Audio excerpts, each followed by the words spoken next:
Hello, my name is Jim DeMeo, and this is A Course in Miracles. We continue in our lessons with 66. My happiness and my function are one. You may recall the function is to be the light of the world, proclaiming that we are the Christ, that Jesus is the Son of God, that we, with him, partake in the sonship of God.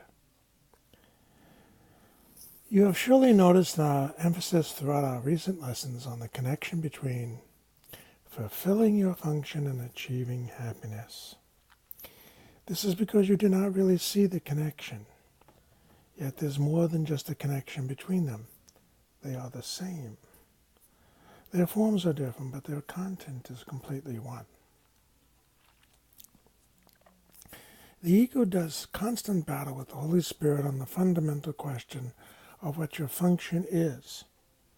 So we become afraid of what we are, trying to preserve the tiny S self. So does it do constant battle with the Holy Spirit about what your happiness is. Searches in all different kinds of places for things, people, places, and things for happiness instead of within. It's not a two-way battle. The ego attacks and the Holy Spirit does not respond.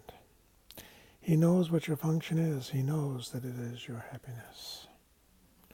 Today, we will try to go past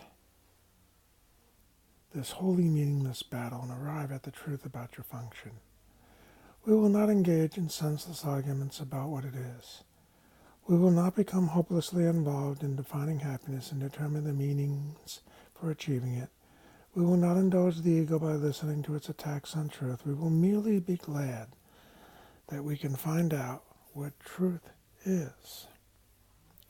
Our longer practice periods today has as its purpose your acceptance of the fact that not only is there a very real connection between the function God gave you and your happiness, but they are actually identical.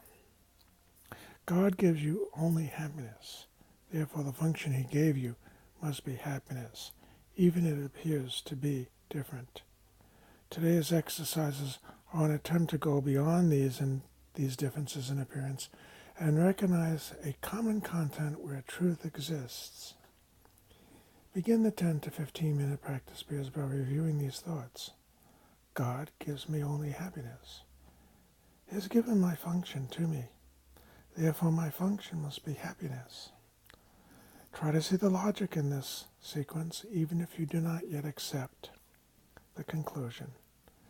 It is only if the first two thoughts are wrong that the conclusion could be false. Let us then think about the premises for a while as we are practicing. The first premise is that God gives you only happiness. This could be false, of course, but in order for it to be false, it is necessary to define God as something he is not. Love cannot give evil. What is happiness? What is not happiness is evil. God cannot give what he does not have. He cannot have what he is not. Unless God gives you only happiness, he must be evil. It is this definition of him you are believing if you do not accept the first premise. The second premise is that God has given you your function. We have seen that there are only two parts of your mind. One is ruled by the ego, and it's made up of illusions.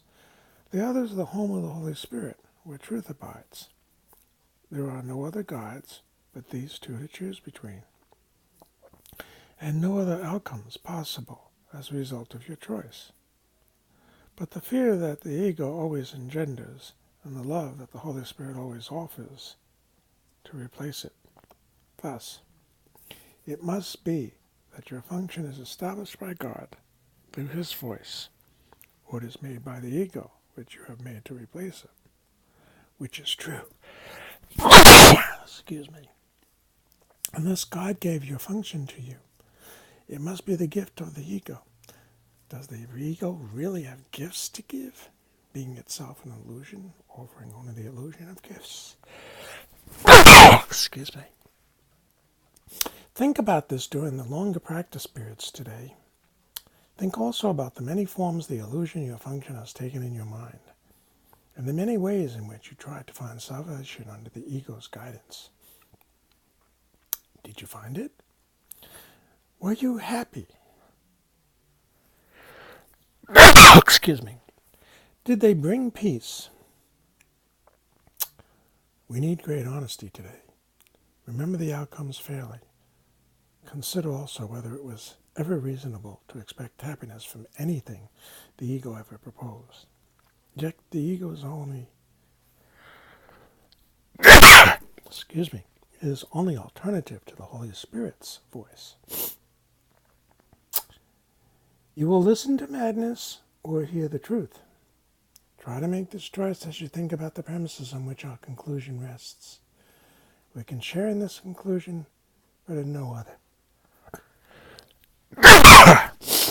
Excuse me. God himself shares it with us. Today's idea is another giant stride in the perception of the same as the same, and the different as different. One side stands, all illusions fall. All truth stands on the other. Let us try today to realize that only the truth is true. In the shorter practice periods, we would be most helpful today if we would undertake twice an hour this form. My happiness and function are one, because God has given me both. It will not take more than a minute and probably less to repeat these words slowly. My happiness and function are one, because God has given me both.